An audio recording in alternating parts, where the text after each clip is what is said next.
Girock and the Blood Army. In the year 586, Litsu, chief of the Hitz clan, falls at the hands of Lord Vesuvius, who is the chief of the Sargentile clan. Like many other clans, the Hitz clan was at war with the Sargentile clan.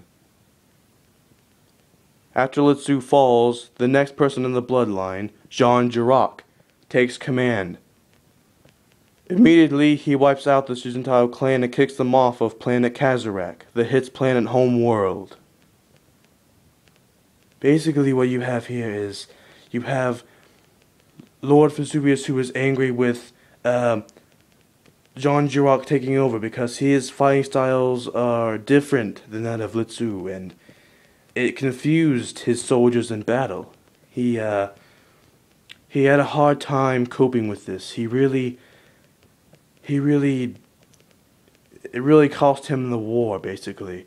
It was so much different. He was used to Litsu's fighting styles and what Litsu did, and then you go to Girock, who is completely the opposite, and it's just too confusing.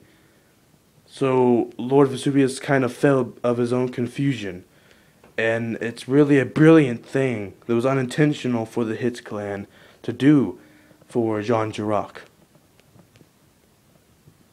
Many people say good things and bad things of Girock, but one thing is for certain. He did more bad things than he did good, such as designing and creating extermination camps in which he exterminated 100 people a day for 7 weeks. Then creating sex camps where most attractive women were forced to endure sexual experiences they did not intend. Next, kidnapping the chief of the Phoenix clan's daughter and forcing her to do the same.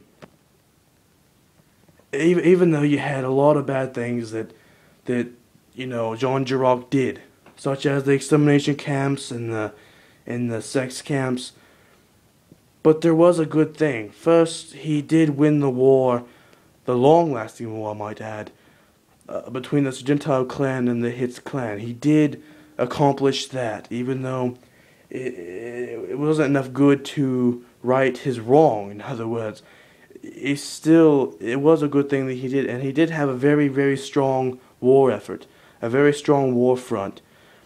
He captured a quarter of the Phoenix planet and the entire Sargentile planet in 1 year, the same year, and it was rather surprising to most people that the Hitz clan became this powerful. After taking control of the Sargentile planet, the galaxy knew no one greater than Girock. He became very powerful. He was known all across the galaxy. He was a very famous person. He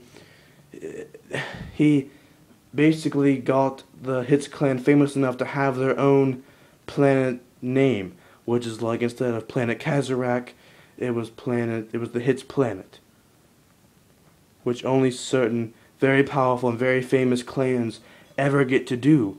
It was a very, very good experience because the galaxy had never seen someone who had accomplished such. I mean, the two most powerful clans in the galaxy, the Sargentile clan and the Phoenix clan, had both been outwitted by this Girock, and it was a good thing. At the same time, it was a bad thing. It was really sort of a mix.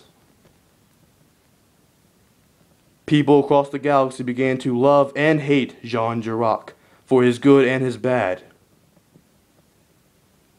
If you look at Girock, he could be like a more like a exterminator, or he could be more like a conqueror. He's both, really. He's conquered many battles, many clans, yet at the same time, he has exterminated people that did not need to die.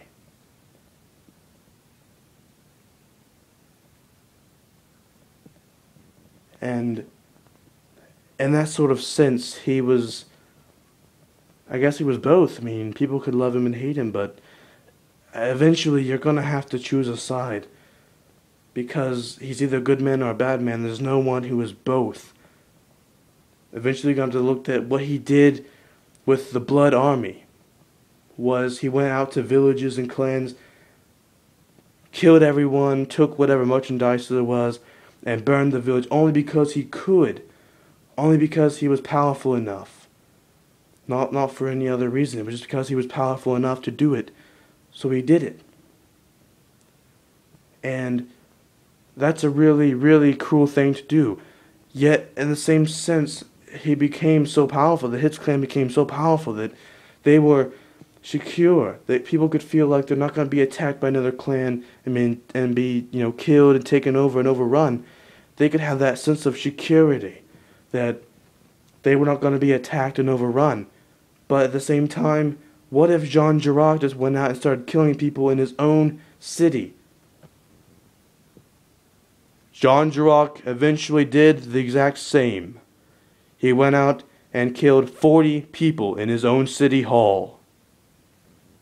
If you look at, Jean Girock as a bad person, which a lot of people do, one thing you could put in your case against him is that he went out and killed 40 people in his own city hall who were just walking around, doing whatever, and he just kills them. He takes 2 guards with him out there, and he just kills them right on the spot for everyone to see. Yet if you would have panicked then and started running around, he would have killed you then. Because Jean Girock hated panicking. Done by anyone. I mean, if you would panic, he would panic, and then he would kill you. He was just very paranoid. He was just, if you panicked, it would make him panic, and when he panics, he kills people. Jean Girock's insecurity with paranoia made the galaxy question whether he is a good leader or not. People began to question his campaign. They began to question whether he was a good leader and he was maybe possibly good enough to maybe be, the galactic president or something. It's rather odd. People were like, if he kills people when he gets nervous, if the galaxy ever comes under attack, if he's the galactic president and he gets nervous, he might kill people in his own city. He might just kill us. No one can feel safe around him, really. He was just he was so paranoid. He could kill anybody at any time. And it really bugged a lot of people, whether they wanted to be under his rule. Eventually, Jean Girock was assassinated by 4 assassins who shot him in the head simultaneously. It was rather weird because there were 4 assassins on each angle of his tower, and they shoot at the exact same time, putting a hole in his head on all 4 sides. In the front, left side, right side, and the back.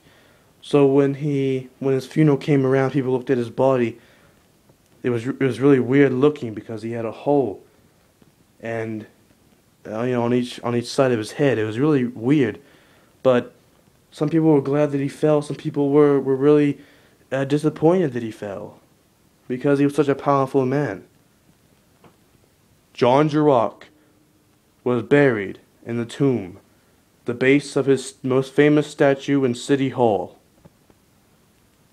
They had built this statue of him, and they had created this tomb for him at the base of the statue. It was a rather big statue, but the main thing is that he wanted to be buried in something that people would always remember him. So early on in his rule, he had the statue built with the tomb at the base. It's really more of a pride thing. I want to always be remembered. That's what people want to do. They want to be remembered, and it's rather casual. Jean Girock will always be remembered. And you have to kind of honor this thing with Jean Girock. What he did was amazing. It was outstanding. At the same time, he did a lot of things that was really rather evil. So Jean Girock can be looked at from many different viewpoints, but overall he was a very powerful leader.